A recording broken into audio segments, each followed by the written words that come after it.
श्री हनुमते नमः। प्रिय भक्तों, हमारे YouTube चैनल हिंदू भक्ति में आपका स्वागत है। आज 2 सितंबर 2025 मंगलवार का पावन दिन है। ये दिन संकटमोचक वीर श्री हनुमान जी महाराज की उपासना को समर्पित है। हनुमान जी का स्मरण मात्र ही भय, दुख और संकटों का नाश करता है। उनका व्रत करने से जीवन में अडिग साहस, अदम्य शक्ति और अटूट विश्वास प्राप्त होता है। मंगलवार का ये व्रत केवल एक धार्मिक विधि नहीं, बल्कि यह आत्मबल, भक्ति और हर क्षेत्र में विजय प्राप्त करने का श्रेष्ठ मार्ग है। आइए हम सब मिलकर इस शुभ अवसर पर श्री हनुमान जी की व्रत कथा का श्रवण करें और उनके चरणों में अपनी भक्ति अर्पित करें।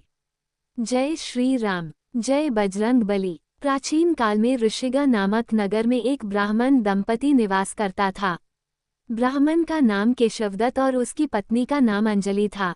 ये दंपति अत्यंत धार्मिक, परोपकारी और भगवान के भक्त थे। उनके पास धन संपत्ति की कोई कमी नहीं थी और नगर में उनका अत्यंत सम्मान किया जाता था। किंतु इस सुखमय जीवन में एक गंभीर दुख था, उनकी कोई संतान नहीं थी। संतानहीनता के कारण वे दोनों बहुत व्यथित रहते थे।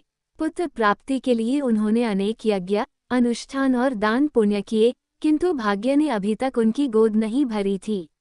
एक दिन एक संत महात्मा उनके घर पधारे। संत केशवदत्त की चिंता को भांप गए और उन्होंने कहा, हे वत्स, यदि तुम सच्चे मन से हनुमान जी की आराधना करो और फागुन मास के मंगलवार व्रत का पालन करो, तो तुम्हें शीघ्र ही पुत्र प्राप्ति का सुख मिलेगा। संत के वचन सुनकर केशवदत्त और अंजलि अत्यंत आनंदित हुए।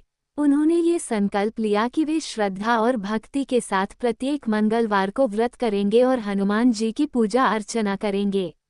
इस प्रकार दोनों पति पत्नी नियमपूर्वक व्रत करने लगे। वे प्रत्येक मंगलवार को विधिपूर्वक हनुमान जी की पूजा करते, भोग अर्पित करते और मंदिर में जाकर उनकी सेवा करते। वर्षों बीत गए, किंतु उन्हें अभी भी पुत्र प्राप्ति का सुख नहीं मिला। केशवदत्त निराश हो गए, किंतु उन्होंने व्रत करना नहीं छोड़ा। कुछ समय बाद केशवदत्त ने एक बड़ा निर्णय लिया। उन्होंने कहा, अब मैं घर बार छोड़कर जंगल में जाकर हनुमान जी की सेवा करूंगा। जब तक मुझे पुत्र प्राप्ति का वरदान नहीं मिलता, तब तक मैं वहां से वापस नहीं लौटूंगा। ये कहकर केशवदत्त जंगल की ओर चले गए और वहां हनुमान जी की उपासना करने लगे। उधर उनकी पत्नी अंजलि घर पर ही रहकर मंगलवार व्रत का पालन करती रही। एक दिन अंजलि ने मंगलवार व्रत रखा, लेकिन किसी कारणवश वह हनुमान जी को भोग अर्पित नहीं कर सकी। उसे अत्यंत दुख हुआ और उसने संकल्प लिया, अब मैं तब तक भोजन नहीं करूंगी जब तक अगले मंगलवार को भोग न अर्पित कर दूं। इस प्रकार 6 दिन तक भूखी प्यासी रहने के बाद 7वें दिन मंगलवार को उसने पुनः हनुमान जी की विधिपूर्वक पूजा की। किंतु भूख और प्यास के कारण वह अचेत होकर गिर पड़ी। हनुमान जी उसकी अटूट भक्ति से प्रसन्न हो गए। उन्होंने स्वप्न में दर्शन देकर कहा, हे पुत्री, मैं तुम्हारी श्रद्धा और भक्ति से अत्यंत प्रसन्न हूँ। मैं तुम्हें एक सुंदर और सुयोग्य पुत्र का वरदान देता हूँ। अंजलि ने आंखें खोली तो वह अत्यंत आनंदित थी। उसने हनुमान जी को भोग अर्पित किया और फिर स्वयं भोजन किया। कुछ महीनों बाद हनुमान जी के वरदान से अंजलि ने एक सुंदर पुत्र को जन्म दिया। क्योंकि वह मंगलवार को जन्मा था, इसलिए उसका नाम मंगल प्रसाद रखा गया। कुछ समय बाद केशवदत्त घर वापस लौटे। उन्होंने जैसे ही मंगल को देखा, वे अचरज में पड़ गए और अंजलि से पूछा, ये सुंदर बालक कौन है? अंजलि ने पूरी कथा सुनाई, कैसे हनुमान जी ने उसे वरदान दिया और कैसे मंगल का जन्म हुआ। किंतु केशवदत्त को उसकी बातों पर विश्वास नहीं हुआ। उसके मन में संदेह उत्पन्न हो गया कि अंजलि ने विश्वासघात किया है।